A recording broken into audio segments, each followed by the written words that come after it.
Hello बच्चों, स्वागत है आपका आज के इस क्वेश्चन में। ठीक है ना। तो देखिए, आज का जो हमारा क्वेश्चन है क्वेश्चन नंबर 8। ठीक है ना, जिसका पार्ट बी जो आज हम कंप्लीट करेंगे।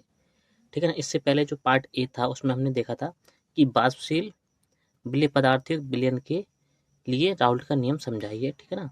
और आज जो हमारा पार्ट बी होने वाला है इसमें हम क्या ले रहे हैं, अवाष्पशील पदार्थ के लिए। ठीक है ना, कि किस प्रकार से है कि अवाष्पशील विलेय पदार्थ युक्त विलयन के लिए राउल्ट के नियम को समझाइए। ठीक है ना, ये हमारा क्वेश्चन रहेगा आज के इस लेक्चर में।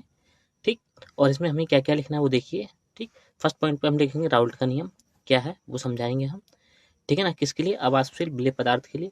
ठीक है ना, फिर इस नियम के आधार पर हम अवाष्पशील विलयन के लिए वासुदाब अवनमन समीकरण देखेंगे। ठीक है ना, और वो कहाँ से आएगी हमारे पास में, जो हमने वासुदाब समीकरण पढ़ी थी वहां से। ठीक है ना, उस समीकरण को हम इसमें यूज करेंगे तो हमारे पास यहाँ पे इस समीकरण की प्राप्ति होगी। ठीक है ना, और फिर हम उसके बाद देखेंगे इसका P x graph. P x क्या है, जहाँ पे पी किसको दिखाता है, दाब को, और एक्स किसके लिए दिखाता है, उस विलयन के मूल प्रभाज्य के लिए। ठीक है ना, उस घटक को के जो है विलयन में। ठीक है ना, तो चलिए अपना क्वेश्चन स्टार्ट करते हैं इसमें अब। ठीक, तो क्वेश्चन हमारा कुछ इस प्रकार से रहेगा कि अवाष्पशील विलेय पदार्थों युक्त विलयन के लिए राउल्ट का नियम समझाइए। ठीक है ना, इस बार हमारे विलयन कैसे हैं, अवाष्पशील विलेय पदार्थ युक्त है। ठीक है ना, तो देखिए हमारा स्टार्ट किस प्रकार से करना है हमको। ठीक है ना, कह रहा है जब किसी वाष्पशील विलायक में, कोई वाष्पशील विलायक है मान लीजिए हमारे इस पात्र में। ठीक है ना, अगर हम इसको हीट करें तो क्या हो जाएगा, इसका वापस वाष्पन होना स्टार्ट हो जाएगा, नीचे से हम इसको हीट करें तब। ठीक है ना, तो कह रहा है किसी वाष्पशील विलायक में, मतलब इस विलायक में अवाष्पशील विलेय पदार्थ को मिलाया जाता है। कोई ए पदार्थ है, ये कैसा अवाष्पशील है, और इसको इसमें मिलाया जा रहा है। ठीक है ना, तब बना विलयन के वाष्पदाब पर विलेय पदार्थ के वाष्पदाब का कोई भी प्रभाव नहीं होता। कहने का मतलब हुआ, जब इसको मिलाया जाएगा, ठीक है ना, तो जो विलयन का वाष्पदाब होगा, ठीक, इस पर जो विलेय का कोई वाष्पदाब रहेगा, मतलब इस पदार्थ का क्या रहेगा, कोई वाष्पदाब रहेगा, उसका कोई भी इसके वाष्पदाब पर प्रभाव नहीं रहता है।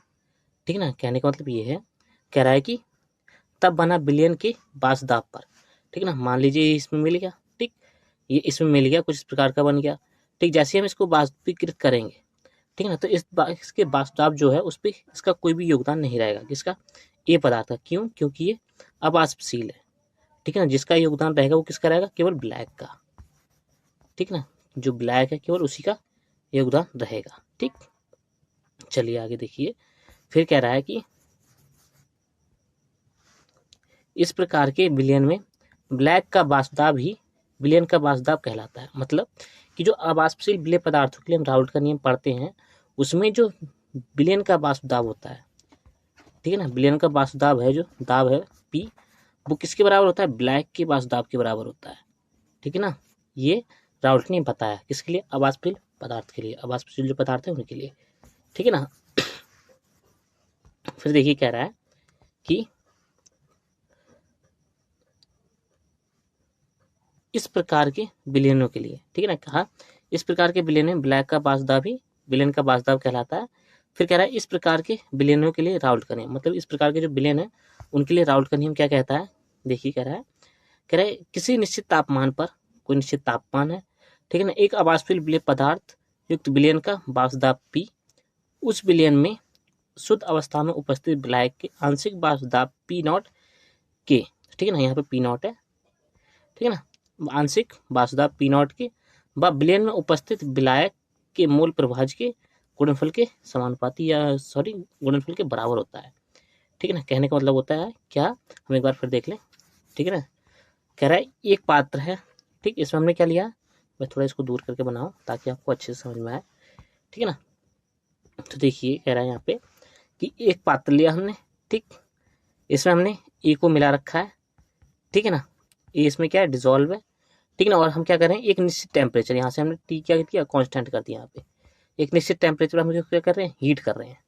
ठीक है ना, फिर कह रहा है एक निश्चित तापमान पर, टी हमारा क्या है, कांस्टेंट है, इसके लिए इस पात्र में जब हम अप्लाई कर रहे हैं तब एक अवाष्पशील विलेय पदार्थ युक्त विलयन का वाष्पदाब, ठीक है, जैसे हमने इसको मिलाया, ये हीट हुआ, ठीक है ना, तब देन ये क्या होगा, वाष्पीकृत होगा। ठीक है, तब इसका जो वाष्पदाब रहेगा वो पी, विलयन का वाष्पदाब क्या रहा, पी, उस विलयन में शुद्ध अवस्था में उपस्थित विलायक के आंशिक वाष्पदाब। ठीक है ना, अब जो ब्लैक है उसका आंशिक वाष्पदाब क्या है, पी नॉट। ठीक है ना, पी नॉट व विलयन में उपस्थित विलायक के मूल प्रभाज्य। ठीक है ना। अब ये यहाँ पे विलयन है, इसमें विलायक भी है। ठीक है ना। इस विलायक के मूल प्रभाज्य क्या है, एक्स बी ले लीजिए। ठीक है ना, क्योंकि ए तो इसका है और एक्स बी किसका रहेगा, इस विलायक का रहेगा। ठीक है ना। तो एक्स बी, ठीक है ना, के गुणनफल के बराबर होता है। ठीक है ना। जो बासदाब है ब्लैक का ये, ठीक है ना, और इसी जो ब्लैक का बासदाब है ये पी नॉट, ठीक है, उसके मूल प्रभाज्य क्या है, एक्स बी के गुणनफल के बराबर होता है। क्या, बासदाब विलयन का ये बी।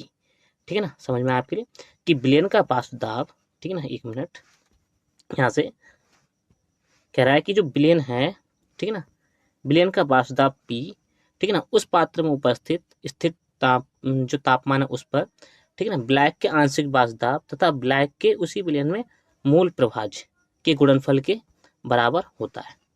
ठीक है ना, जिसको हम इस प्रकार से दिखाते हैं, पी बराबर पी नॉट इंटू एक्स भी लिख लीजिए, जहाँ पे बी किसके लिए दिखा रहा है, ब्लैक के लिए।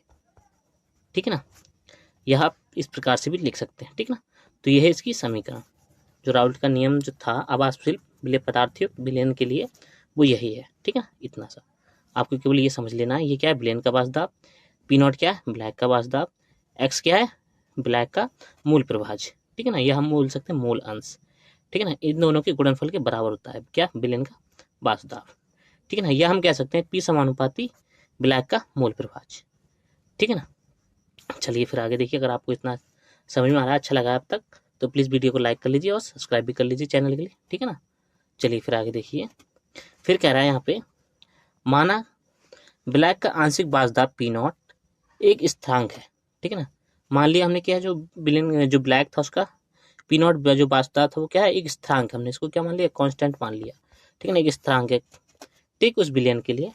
ठीक, तब कह रहा है, तब निश्चित तापमान पर अवाष्पशील, ये आ से अवाष्पशील विलयन का बासदाब पी उसके ब्लैक के मूल प्रभाज्य के समानुपाती होता है।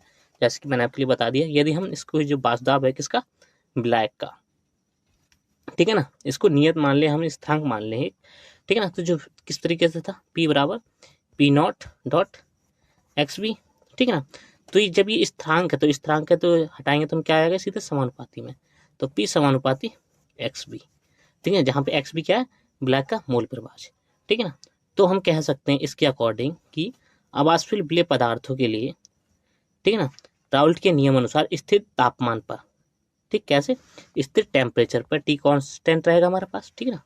स्थिर तापमान पर विलयन का बासदाब, ठीक है ना, विलयन में उपस्थित ब्लैक के मूल प्रभाज्य के समानुपाती होता है। एक ये भी डेफिनेशन हम दे सकते हैं, किसके लिए, अवाष्पशील विलय पदार्थों राउल्ट के नियम के लिए। ठीक है ना। चलिए फिर आगे देखिए, फिर कह रहा है कि अवाष्पशील विलयन के बासदाब में अवनमन। ठीक है ना। मतलब कि जो बासदाब है उसमें किस प्रकार की कमी हो रही है अवाष्पशील विलयन के लिए। ठीक है ना। तो कह रहा है यहाँ पे, क्या कह रहा है देखिए, कह रहा है, माना विलय तथा ब्लैक का मूल अंश क्रमशः एक्स तथा एक्स भी है। ठीक है ना। अब देखिए, आप मूल अंश बोलिए या फिर मूल प्रभाज्य बोलिए। ठीक है ना। बात एक ही, आप मूल अंश बोलेंगे या मूल प्रभाज्य बोलेंगे, बात एक ही है। मैंने आपके लिए पिछले लेक्चर में बता रखा है कि मूल प्रभाज्य और मूल अंश, मूललता सब कुछ पढ़ा रखा है। अगर आपके लिए डिफरेंस है तो आप वहाँ जाके पढ़ लीजिएगा। ठीक है ना। बाकी मूल अंश और मूल प्रभाज्य जो है वो दोनों एक ही होते हैं। ठीक, कह रहा है जो विलय है, विलय का क्या है, एक्स ए, और जो ब्लैक है उसका क्या है, एक्स बी। क्या चीज़ है, मूल अंश, या हम बोल सकते हैं मूल प्रभाज्य। ठीक है ना। तब कह रहा है, यदि x A plus X B एक है, ठीक है ना, कह रहा है जो विलयन है, एक ही विलयन में मूल प्रभाज्य की वैल्यू क्या है, X A plus X B equal to 1 होती है। ये भी मैंने आपके लिए वहाँ पे बता रखा है। ठीक है ना। तब हम एक्स बी ले, किसके लिए, ब्लैक के लिए ले रहे हैं। ठीक है ना। तो यहाँ से क्या हो जाएगा, एक्स इस साइड आ जाएगा, कैसा आएगा, नेगेटिव में। ठीक है ना। तो एक्स बी की वैल्यू क्या जाएगी, 1 माइनस एक्स ए। ठीक है ना, यहाँ पे एक्स ए। ठीक, फिर कह रहा है यहाँ पे कि जो हमने समीकरण देखी थी, किसकी, जो ऊपर हमने पढ़ा था, कौन सी वाली समीकरण, ये। ठीक है ना। इस समीकरण का हमने यूज किया कि जो अवाष्पशील विलयन होते हैं उनके लिए राउल्ट का नियम क्या बताता है कि विलयन का बासदाब, ठीक है ना, ब्लैक के आंशिक बासदाब तथा उसके मूल प्रभाज्य के गुणनफल के बराबर होता है। हमने ये समीकरण अप्लाई करी। ठीक है ना। एक्स ब्लैक लिखा हुआ है और ये क्या है, एक्स बी, जो किस लिए दिखाता है, ब्लैक के लिए। ठीक है ना। तो हमने देखा कि इसकी वैल्यू कितनी है, 1 माइनस एक्स ए। ठीक है ना। तो हमने इस एक्स की जगह पे, जो एक्स ब्लैक है लिखा हुआ, इसकी जगह पे हम क्या रखेंगे, केवल इतनी वैल्यू पूरी रख देंगे, 1 माइनस एक्स ए की। ठीक है ना। तो जैसे ही हमने इसकी वैल्यू रखी यहाँ पे, देखिए कि जैसे ही हमने एक्स ब्लैक की जगह यहाँ पे वैल्यू रखी तो क्या जाएगा P naught into 1 minus X A, ठीक है ना जी, ये वैल्यू आ गई हमारे पास में। अब हम क्या करेंगे कि ये पी नॉट है इसके अंदर मल्टीप्लाई करेंगे, ठीक है ना। बाकी पी हमारा क्या चल रहा है, बराबर से चल रहा है। तो देखिए पी हमारा क्या बराबर से चल रहा है, पी जो क्या ब्लेन का बाजदाब बराबर ब्लैक का बाजदाब 1 माइनस एक्स ए, ठीक है ना। मूल प्रभाज किसका, अब इस बार ब्ले का मूल प्रभाज यहाँ पे आ गया, ब्लैक का चला गया, ठीक है ना। जैसे हमने अंदर मल्टीप्लाई करी इसकी तो क्या है हमारे पास में पी बराबर पी नॉट, जब पी वन के साथ होगी तो क्या आ जाएगा P naught minus P naught X A, ये वैल्यू आ गई, ठीक है ना। यहाँ से हमने क्या करा कि जो P naught minus P not हुआ, ठीक है ना, इसमें से हम क्या करेंगे इतनी वैल्यू को एक साइड में कर लेंगे, ठीक है ना। मतलब हमें एक्स ए की वैल्यू डिफाइंड करनी है, ठीक है ना। तो एक्स ए की वैल्यू डिफाइंड करने के लिए हम क्या करेंगे कि एक ये जो गुणा में पी नॉट है ये वाला, एक बार देखिए मैं आपके लिए बता दूं अच्छे से, ठीक है ना, आप यहाँ पे कंफ्यूजन ना हो क्योंकि मैथ का थोड़ा कॉन्सेप्ट आ जाता है यहाँ पे, ठीक है ना। तो देखिए लिखा हुआ है यहाँ पे कि P बराबर P naught minus P naught X A, ठीक है ना। यहाँ से पी नॉट हम इस साइड भेजेंगे, ठीक है ना, या हम सीधे सीधे कर लें कि इतना टर्म दूसरी साइड भेज देते हैं, ठीक है ना। अब देखिए ये साइड इस साइड लेके जाएंगे उठा के तो कैसे हो जाएगा पॉजिटिव का क्या पी नॉट एक्स ए, ठीक है ना। यहाँ पे क्या है पॉजिटिव का है पी नॉट, ठीक है ना। ये जाएगा इस साइड को उठ के तो कैसे हो जाएगा नेगेटिव का, ठीक है ना। तो ये नेगेटिव का, ठीक। अब ये देखिए पी नॉट क्या है इसके गुणा में है तो इसको हम इसके डाउन साइड भेज देंगे तो क्या जाएगा पी नॉट, इस प्रकार से। तो फाइनली वैल्यू हमारे लिए क्या प्राप्त हो रही है एक्स ए बराबर P naught minus P upon P not, ठीक है ना। तो ये क्या है जो विलेय घटक है, ठीक है ना, जो विलेय घटक था आपातशील पदार्थ, ठीक है ना, उसका जो विलेय है मूल प्रभाज्य उसकी वैल्यू यहाँ से डिफाइन कर रहे हैं। जो उसका वाष्पदाब रहेगा वो कितना रहेगा, इतना रहेगा, ठीक है ना। मूल प्रभाज्य के रूप में हम इसका जो आंशिक वाष्पदाब हुआ या वाष्पदाब की वैल्यू है वो हम यहाँ से कैलकुलेट करेंगे, ठीक है ना। चलिए इतना आपके लिए पसंद क्या सॉरी इतना आपके लिए समझ में आ रहा है तो बहुत बढ़िया है, ठीक है ना। चलिए आगे देखिए फिर, ठीक, क्योंकि मेरा यही कॉन्सेप्ट रहता है कि मैं अच्छे से आपके लिए समझा सकूं, ठीक है ना, और आप अच्छे से समझें और अपने फ्रेंडों के साथ में डिस्कस करें उस चीज़ के लिए, ठीक है ना, जो कि मैं आपके लिए लास्ट में हमेशा बोलता हूँ हर वीडियो पे। तो यहाँ पे देखिए P naught minus P upon P naught is equal to X A, जो एक्स ए क्या है विलेय पदार्थ का मूल प्रभाज्य या मूल अंश है, ठीक है ना। अब देखिए यहाँ पे कह रहा है जो पद है हमारे पास में पी नॉट माइनस पी, ये क्या है अवाष्पशील विलयन का, अवाष्पशील जो विलयन है विलयन के वाष्पदाब में अवनमन है, ठीक है ना। जैसे कि मैंने आपके लिए वाष्पशील पदार्थ में बताया था पी नॉट माइनस पी क्या होता है अवनमन के लिए दिखाता है किसके विलयन के वाष्पदाब में, ठीक है। जो विलयन का वाष्पदाब होता है उसका क्या होता है अवनमन होता है पी नॉट माइनस पी, ठीक है ना। तो देखिए यहाँ पे कह रहा है कि पी नॉट माइनस पी अवाष्पशील विलयन, ठीक है ना, के वाष्पदाब में अवनमन को दिखाता है तथा संपूर्ण पद, जो संपूर्ण पद है इसका ये वाला टर्म कौन कौन सा P naught minus P upon P not, ये केवल इतना पद, ठीक है ना।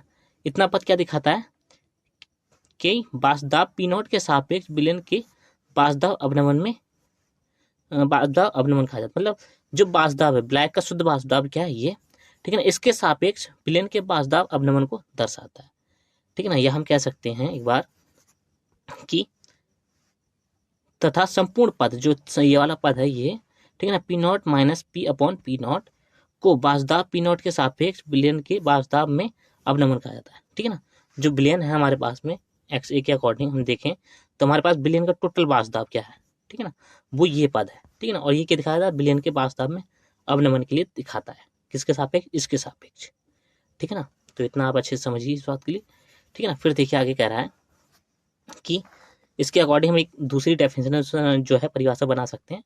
उसके लिए क्या कह रहा है, कह रहा है कि अतः एक अवाष्पशील विलयन का वाष्पदाब पी तथा उसी विलयन के शुद्ध विलायक का आंशिक वाष्पदाब पी नॉट, ठीक है ना, का विलायक के वाष्पदाब पी नॉट के सापेक्ष अवनमन विलेय पदार्थ के मूल प्रभाज्य के बराबर होता है, ठीक है ना। कहने का मतलब हुआ कि अवाष्पशील विलयन का वाष्पदाब क्या है पी, ठीक है ना, उसी विलयन के शुद्ध विलायक का आंशिक वाष्पदाब पी नॉट, ठीक है ना, का विलयन के वाष्पदाब पी के सापेक्ष, ठीक है ना, ये ठीक है ना।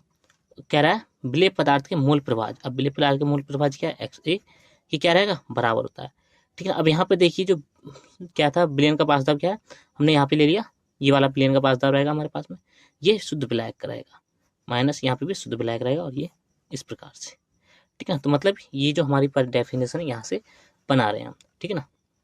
यहाँ हम बोल सकते हैं कि विलयन के बाष्पदाब में अवनमन उसके शुद्ध विलायक के आंशिक बाष्पदाब के सापेक्ष, ठीक है ना, अवनमन, या हम बोल सकते हैं सापेक्ष, सापेक्ष जो होता है अवनमन, वो क्या होता है, विलय के मूल प्रवाह के बराबर होता है, ठीक है ना। इसके अकॉर्डिंग ये क्या है, बाष्पदाब में अवनमन अवनमन है विलयन का, ठीक है ना। इसी के सापेक्ष क्या है, शुद्ध पदार्थ जो विलायक है हमारे पास में, उसके बाष्पदाब में के द्वारा अवनमन, ठीक है ना, क्या होता है, मूल प्रवाह के बराबर रहता है, ठीक है ना। फिर कह रहा है यहाँ पे, जैसे कि लिखा हुआ है यहाँ पे कि पी नॉट माइनस पी, क्या, P naught minus P upon P not बराबर एक्स विलय, या फिर हम बोल सकते हैं एक्स ए, ठीक है ना। तो यही क्या है, राउल्ट का नियम है। कह रहा है यहाँ पे यही अवाष्पशील द्रवयुक्त विलयनों के लिए राउल्ट का नियम है, ठीक है ना। तो यही था राउल्ट का नियम, ठीक। और ये जो समीकरण है ये, इसको हम बोलते हैं वास्तव अवनमन समीकरण, किसके लिए, मूल प्रवाह ए के लिए, ठीक है ना। तो चलिए इतना सा था छोटा सा लेक्चर हमारे पास में, ठीक। आई होप आपने अच्छे से समझा होगा, ठीक है ना। तो प्लीज़ लाइक कर लें, सब्सक्राइब कर लें, और इसको फ्रेंडों के साथ में जरूर डिस्कस करें इस टॉपिक को, वीडियो को शेयर भी कर दें उनके लिए, अगर आप पूरी देखते हैं इसके लिए तब, ठीक है, वरना कोई बात ही नहीं है, आपने जब नहीं देख रहे हैं तो, ठीक है ना। चलिए फिर मिलते हैं अगले लेक्चर में, all the best, bye bye.